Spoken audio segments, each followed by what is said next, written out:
Item 9, new business. We have several. The first is our engineer reports. Dan and Joe. Joe's gonna. Oh, I'll take it? Okay, that's good. Welcome, hello. Report, a lot of it's the same as before. There's a good number of updates though. We have on the agenda for this meeting, the authorization for the final plans for that NV5, the NJDOT TAP grant. So finally, we're through the legislative and regulatory review process. Now we're finally gonna start looking at the final design plans. So once that gets going, we'll keep you updated as things progress. 2023 CDBG grant. We have the sewer grant. We're gonna be studying all of the areas in our core redevelopment area. We have started looking at some of the flows specifically for the larger commercial areas. This is ultimately going to be an investigation to see if we're at capacity, reduced capacity, how big do we have to resize the pipes.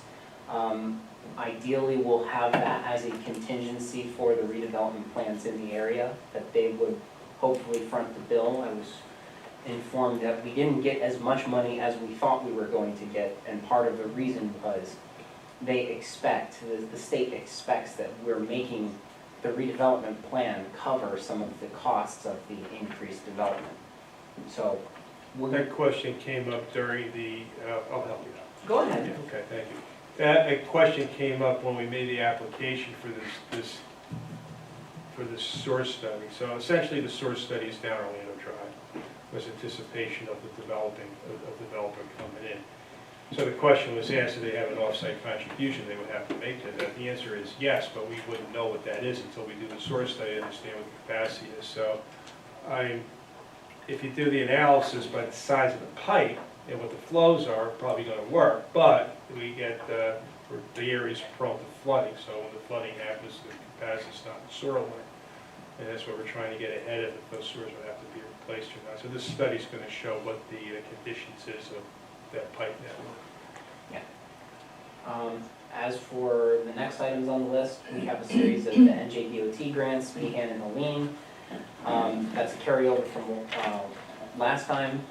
We're still waiting on final comments from the NJDOT before we try to issue out our final punch list and get the contractor off of a final reimbursement. I am now on the system for NJDOT, so now I can actually help out and make sure that this gets done. So that's both a blessing and a curse, but hey, we're gonna be making progress very soon. Part of the some difficulty we've had with DOT is it's COVID related. When we do a project, we take a maintenance bond on a project per what the DOT specifications are. It's 2 years.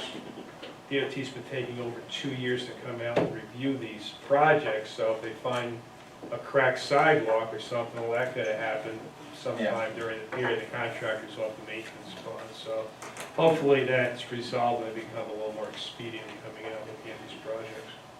There's a whole other issue involved with that that's not that critical, but they've updated their whole system for how they administer the grants and how they manage the project as it goes. And I'm told that they have difficulty understanding how it works. So we're kind of working together to get through that system and get through all the administrative hiccups there. As far as the 2022 grant, which is the Arnold Burke Colby, we did finish the plans. We submitted them through the electronic system. They're in NJDOT's court. They're going to review it. Once they review it, we'll get all the comments addressed. We'll be ready to bid shortly thereafter. You can do it in tandem. However, we definitely have to have all the DOT's comments addressed and finalized on the plans that the contractors go out with. Do you think that project would be done this calendar year, though? So what? That project would be done this calendar year, though? That's the intent. We go to bid later in the year. Yeah. Okay. We're under, I think the time constraint takes us into next year, but we would have to award this time. Yeah. We're making progress on the drainage improvements, which is the 2023 grant. We got majority of the comments incorporated from the county onto the plans. This is the drainage study near Columbus Ave, where we've got the big drainage issues and the geyser that pops out in front of our friend's house. Some of the comments were particularly interesting from the county.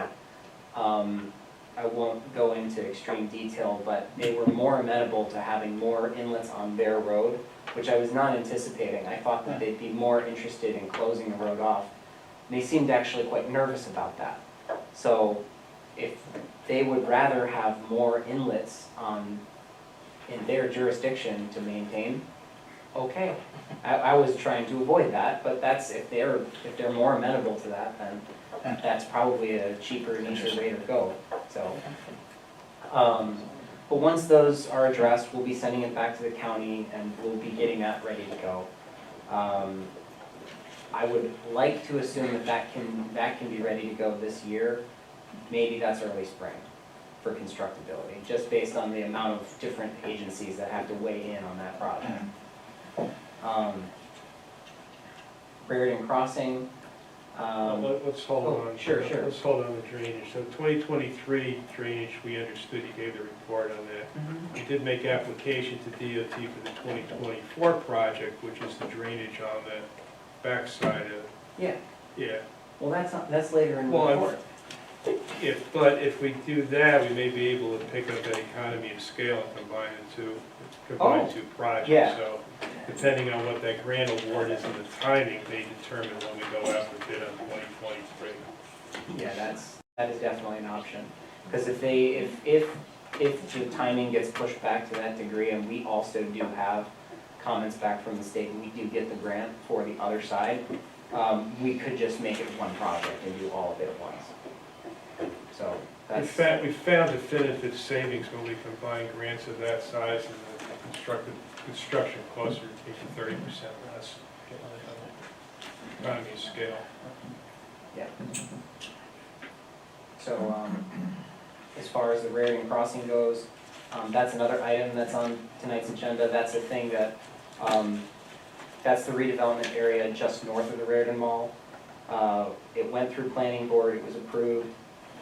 As part of their preliminary approval, they're looking to get their permits in order. This is the treatment works approval, which is related to the sanitary study that we're doing. They have to verify that their sewer demand is going to be met with the existing things, which for now it does.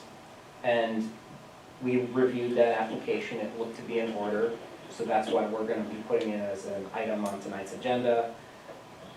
Council advises us we're allowed to sign it, we can send it off to, back to the applicant, and then they'll send it to the state and have to go through that whole process. And then eventually they'll be coming back for final, but that's another thing.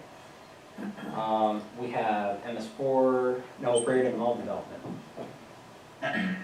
which we're still working with that redevelopment attorney. This is for the Raritan Mall directly. I think Stan probably has more information on this one than I do. Council's familiar with it.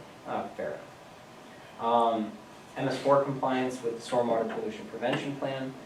MS4 is our authorization to discharge stormwater into the Raritan River. I was talking with Vince Lemetico recently, trying to get a draft plan that we had submitted to the state up to date. I put in a bunch of stock documentation just so that we could meet the criteria for our $25,000 stormwater grant that the state's giving everybody. But we do have to have it finalized and approved and ready to go. So Vince is reviewing that right now, and once that's done, I'll finish compiling it.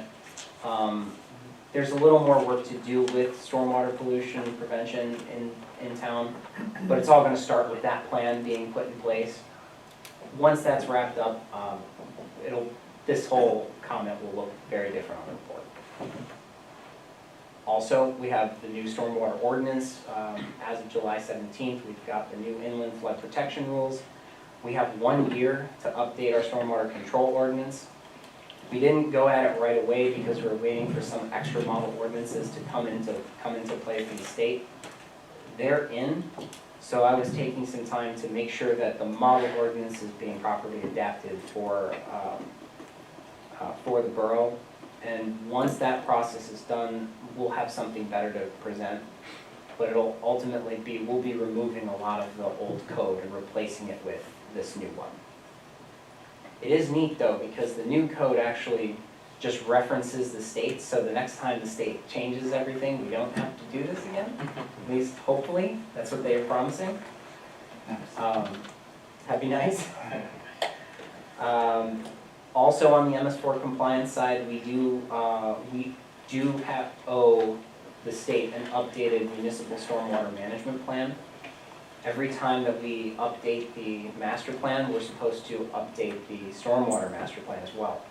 I believe we did the re-examination report, when was the last time we did the re-examination report? 17. 17? Yeah, so we owe them an updated stormwater master plan, because the last time we did it was probably 2008. And there's a lot new things that have changed with stormwater management in the state since then, and there's a lot of things we could talk about regarding it. So as we get through some of the other MS4 items that are kind of in the way, we'll eventually settle on that, and there'll be a much more involved presentation, I imagine. We have Freelandhuisen and basketball pools. There's mainly two items here. There's the basketball court and the splash park. Basketball court, we do have a concept plan that I got after I saw that the agenda was we're going to be awarding a contractor for that. So I put something together that covers all of the items that were in that proposal. We'll talk about it later. I'll probably circulate it to the recreation team and we'll talk more. But it's fresh off the press, so it hasn't been circulated yet. I want to do a motion while we're on the pool, sorry, Joe. Sure. Stay on Nick for the leak investigation at the pool. Yeah, just, Over there. I guess, so Andy called me today, our rec director, that, the pool's supposed to close this Friday, so, to make sure we have something ready for next spring, he wants to move very quickly, so I just wanted, he asked that we authorize, our engineering department to begin investigating where this leak is in the pool. Okay. So I'll make a motion. Second. Okay, motion made by Council President Carr, second by Councilman Hustler, roll call. Council President Kara? Yes. Councilman Armahiser? Yes. Councilman Fritzinger? Yes. Councilman Hensler? Yes. Councilwoman Wood? Yes. Anything else, Joe? Oh, I'm sorry. Kind of Yes. threw off my Yes, momentum. sorry. Splash Park. So I've spent the past couple weeks talking with the rep at Vortex and trying to understand some of the concepts that were there. It's very interesting. The park that's proposed, because one of my biggest concerns with the Splash Park at first was its proximity to that stream. And at first I thought that this was going to be a chlorinated pool. That was sort of like a chlorinated, normal recirculating splash park.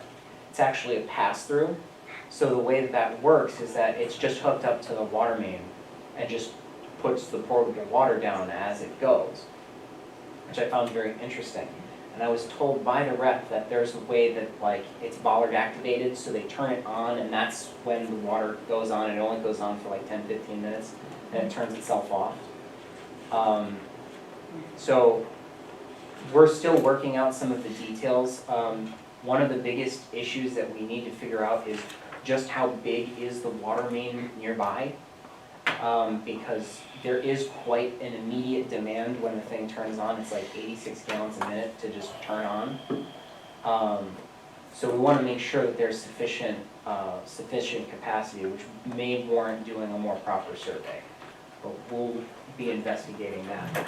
That's actually, that's further conversations. We have an environmental checklist that we give to all developers for water conservation. This would go counter to that. I think it's better to find some kind of recycling system, Might be. not to just do a pass-through. But that's for discussion. Yeah. Either way, there's still more work to be done on the Yeah. splash park. And then, Stan, we kind of jumped ahead. We had previously submitted to the NJDOT for the 2024 NJDOT grant, which is for the same exact stormwater study on the other side of the hill of that community. It's interesting to note that we did If you remember during that presentation, I had made mention that there was something of an underground stream in some of those pipes. We detected flowing water. And then when you crossed it with a groundwater, like a depth to groundwater table, it was a 1-to-1 correlation where all those pipes that were in that groundwater area had the water. Sure enough, on the other side of this hill, you see the same exact pattern happening. So it's we have a pretty good idea where the issue is already. So it does make a lot of sense to try to combine them if we can. So that's something that we can look at. But we don't know for sure that we have the grant, that grant was awarded. And as soon as we know, we'll let you know.